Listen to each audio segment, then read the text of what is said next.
Sekarang kamu sedang menikmati podcast Kelompok 3 bersama Tafa, Dwi, Ica, Niza, Febri, Risyad, dan Rehan. Selamat mendengarkan. Hello, assalamualaikum warahmatullahi wabarakatuh. Ya, ketemu dengan Kelompok 3. Kali ini Kelompok 3 bakal ngebahas sebuah permasalahan yang terjadi di Desa Panggung Harjo, Kecamatan Sewon, Bantul. Permasalahannya ini nggak jauh-jauh dari permasalahan yang kita alami di seluruh dunia, yaitu kasus COVID-19. Kabarnya di Panggung Harjo, Kecamatan Sewon, Bantul ini kasus COVID-19 tuh terjadi naik terus tanpa turun gitu. Nah, kira-kira sebenarnya permasalahannya tuh ada di mana ya? Tapi ini teman-teman, sebelum kita lanjut, aku mau ngasih tahu kalau aku ngobrol nggak dengan diri aku sendiri ya. Tentunya aku ditemani sama teman aku dari Kelompok 3 juga. Ada Febri di sini. Ya, halo Dwi. Halo Febri, terima kasih nih Febri udah nemani Ya. aku gitu kan untuk ngobrol-ngobrol sharing session untuk ngebahas permasalahan kasus nih yang ada di Desa Panggung Harjo, Kecamatan Sewon, Bantul yang katanya kasus COVID-nya itu naik terus gitu dan sampai rumah sakit itu penuh. Bener gak sih Febri? Dan tanggapan Febri itu gimana sih sebenarnya, yang salah tuh siapa, pemerintah atau masyarakat dengan terjadinya kasus seperti ini gitu? Iya, benar banget Wi. Karena menurutku ya masyarakatnya ini kurang sadaran diri gitu, karena mereka tuh melalaikan protokol kesehatan, yaitu tidak mencuci tangan, tidak memakai masker, gitu-gitu. Itu yang membuat lonjakan kasusnya menaik gitu. Meskipun kasus COVID-19 ini sebenarnya udah terjadi selama kurang lebih 1 hampir 1 tahun ya. Iya, benar banget. Hampir atau sudah 1 tahun lah gitu kan. Iya. Dan masyarakat juga masih nggak terlalu peduli kali ya sama COVID-19 ini, Iya. padahal memang nyata adanya gitu ya kan. Iya, benar Dan banget. pemerintah juga sebenarnya udah ini nggak sih, udah bener-bener serius nggak sih menanggapi COVID-19 ini, Feb? Udah benar, mereka sudah menerapkan protokol kesehatan, menyuruh protokol kesehatan, suruh vaksin dan Iya. lain-lain. Gitu. Bukan berarti ngebela pemerintah tapi nih ya, tapi memang Iya. itu adanya ya, Feb ya. Iya. Memang udah itu adanya, memang pemerintah tuh udah menyiapkan lah atau membuat peraturan-peraturan yang memang untuk mencegah penularan kasus COVID-19 ini gitu ya, Feb ya. Benar banget nih, Wi. Terus Feb, kabarnya juga yang aku tahu nih katanya sampai rumah sakit penuh. Bener gak sih itu sebenarnya? Benar banget. Itu tuh ya karena lonjakan pasien tadi Iya. COVID-19. Sampai antri dirawat di rumah sakit. itu. Sampai nggak kebagian kamar gitu maksudnya. Iya, ada warganya gitu. itu. Terus gimana solusinya tuh, Pep? Kalau misalkan ada orang nih terkontaminasi COVID-19 tapi rumah sakit penuh, dilarikan kemana tuh, Pep? Nah, itu tuh ada warga desa Panggung Harjo itu mendirikan shelter tangguh. Itu keren banget tuh, Wi. Bisa dicontoh buat warga desa lain. Warga desa kalau misalkan terjadi pelonjakan yang naik Iya, terus gitu ya. benar. Shelter apa tadi? Shelter tangguh. Shelter tangguh. Itu apa tuh? Itu semacam kayak tempat tidur atau ruang perawat pasien COVID-19 yang tidak kebagian di rumah sakit itu. Oh, dan itu bukan bukan buatan pemerintah, melainkan buatan komunitas. Iya, itu tuh ada komunitas yang namanya Gerakan Sambatan Jogja atau disingkat Sonjo. Nah, kalau menurut perspektif Febri tadi kan, kalau kenaikan ini kan disebabkan oleh masyarakat yang nggak prokes gitu ya, yang masih mengabaikan COVID-19 ya gitu kan. Iya. Sedangkan pemerintah itu udah berupaya gitu ya untuk menekan angka penaikan kasus COVID-19 ini, dan akhirnya dibangun shelter tangguh ya tadi ya. Iya, Dan tadi. itu dibangun oleh komunitas. Iya. Komunitasnya itu berasal dari mana? Ya itu dari desa itu. Dari desa itu juga? Iya, Panggung berarti ini Harjo.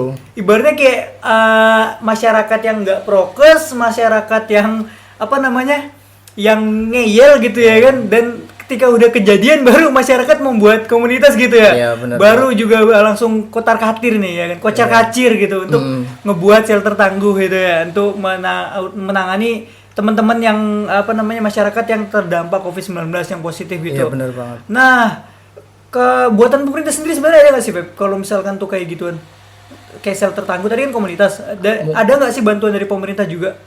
Ada itu tuh mereka itu langsung kayak mereka kan dari Gerakan Sambatan Jogja itu langsung berkoordinasi dengan pemerintah daerah dan pemerintah desa. Terus lalu langsung disambut oleh Pemkab Bantul, dipersiapkan gitu infrastruktur dan diberikan pelayanan serta pengelolaan shelter sampai dengan 3 bulan pertama itu, keren banget kan. Oh berarti ini ya komunitas tadi itu menekan pemerintah juga gitu untuk membangunkan shelter gitu ya? Iya benar banget. Oh gitu. Dan shelternya itu muat berapa pasien tuh Pep? Itu tuh bisa menampung kurang lebih 100 pasien, Wi.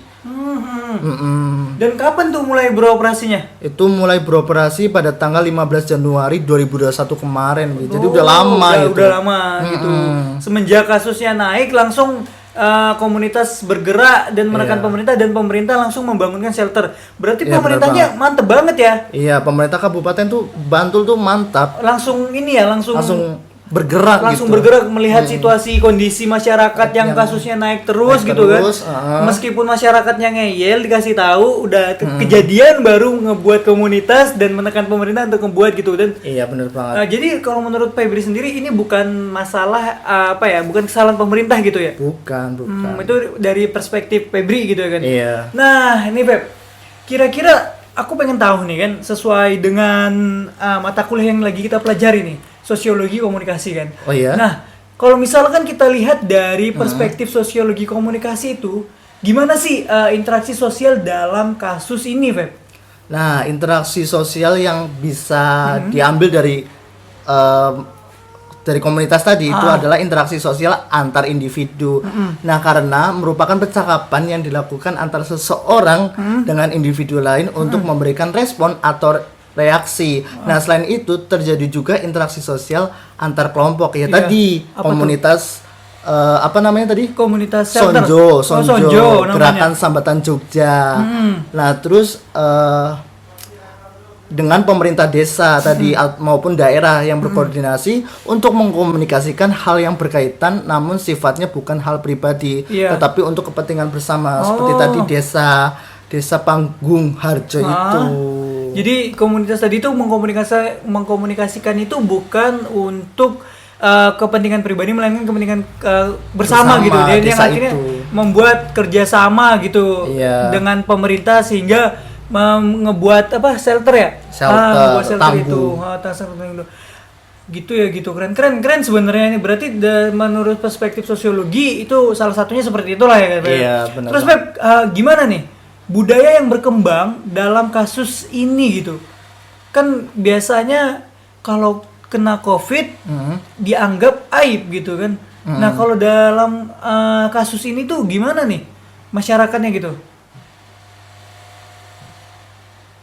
Nah ini nih selain biasanya kan Jogja tuh budaya yang terkenal di Jogja kan seperti batik, sekaten, seni tari, karawitan, budaya guyup dan berperilaku ramah juga sudah menjadi salah satu dalam kehidupan masyarakat sendiri.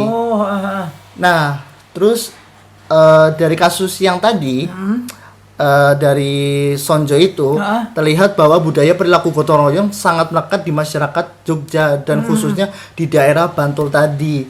Dengan adanya kolaborasi antara masyarakat desa Panggung Harjo, Gerakan Sambatan Jogja, pemerintah daerah dan pemerintah desa, mereka dapat melakukan kayak koordinasi yang baik dalam membantu warga lainnya yang merasa kesulitan untuk mendapatkan ruang rawat pasien positif COVID-19. Langsung berkolaborasi gitu ya, langsung berkolaborasi dan ini mencerminkan kebudayaan yang biasanya kalau COVID-19 itu dianggap aib gitu kan. Malah di sini enggak ya kan? Justru malah ngebuat nih budaya gotong royong masyarakat Jogja itu langsung keluar gitu ya kan, langsung adanya komunitas Sonjo yang langsung berkoordinasi dengan pemerintah yang langsung cep gitu, langsung gercep gitu ya. Wih, mantap juga nih. Terus Pep, ada pertanyaan lagi nih Pep. Gimana teknologi yang yang ada nggak sih teknologi yang mempengaruhi fenomena kasus ini, karena kan sekarang ini di zaman digital gitu kan. Mungkin entah pemerintah itu langsung gercep juga dalam sektor teknologi gitu kan untuk mengetahui siapa yang positif dan mendata semua itu kan kalau masyarakat ini kan skalanya besar gitu kan. Iya. Biasanya kan kita harus mendata orang dengan cepat gitu kan. Ada nggak sih Mbak dari teknologi gitu yang membantu kinerja pemerintah agar lebih cepat untuk mengatasi tadi ini permasalahan lonjaknya positif COVID-19 di Sewon Bantul ini? Nah, kan juga tahu sendiri kan di era digital ini hampir semua manusia itu sudah mengenal teknologi yang digunakan untuk berkomunikasi. Kayak sekarang lah kita pakai smartphone dan pakai internet. HP, pakai Nah, gawai. dengan adanya dua hal tersebut, maka komunikator dapat menyampaikan pesannya ke khalayak secara mudah.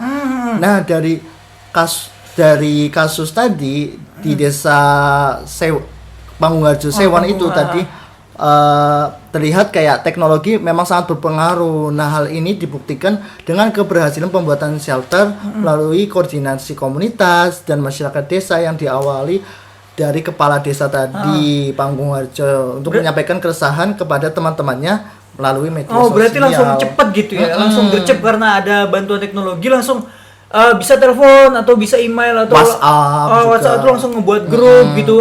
Terus mungkin ada juga yang ngebuat platform yang kayak modelan kita harus ngisi data gitu loh. Ke setiap masyarakat itu mengisi data, terus terdata semua gitu kan. Iya, Contoh kayak yang ada sekarang tuh kayak aplikasi Peduli Lindungi gitu lah ya gitu kan. Semacam itulah. Jadi pemerintah Kabupaten Bantul di Sewon ini juga cepat gitu ya. Mungkin kalau saat itu belum ada Peduli Lindungi, mungkin beberapa komunitas sana juga udah menghubungi pihak-pihak yang mampu nih membuat teknologi yang berbasis untuk mendata semua masyarakat yang ada di Sewon Bantul gitu ya Pak. Iya, benar. Oh, berarti cepat juga. Jadi kesimpulannya kalau dari perspektif perspektif sosial komunikasi tadi ini interaksi sosial, terus budaya dan juga teknologi itu ini ya bersatu padu gitu lah, bisa bersatu padu untuk mempercepat penanganan kasus COVID-19 yang terjadi di desa Panggung-Harjo, Kecamatan Sewon Bantul ini ya Beb ya. Luar biasa sekali. Berarti memang keren lah gitu ya kan, dalam perspektif sosial komunikasi juga tercantum sudah semuanya gitu kan. Nah, teman-teman nih, sepertinya itu aja kali ini bincang-bincang kita sama Febri gitu kan, dan gimana cara pemerintah mengatasi sebuah kasus yang kita bilang cukup sulit ya, karena ini skalanya besar, masyarakat yang jumlahnya juga banyak gitu. Dengan bantuan dalam perspektif sosial komunikasi itu ada budaya, terus dalam sosialnya juga, dan juga dalam teknologi itu semua tuh berkolaborasi yang akhirnya membantu mempercepat nih penyelesaian permasalahan yang ada di Sewon Bantul ini. Nah ya, teman-teman, terima kasih nih udah dengerin podcast kami. Betul. Yang tentang pembahasan ini, dan semoga teman-teman semua sehat semua, tetap jaga prokes dimanapun berada, dan jangan lupa vaksin. Oke teman-teman, terima kasih dan see you semua teman-teman.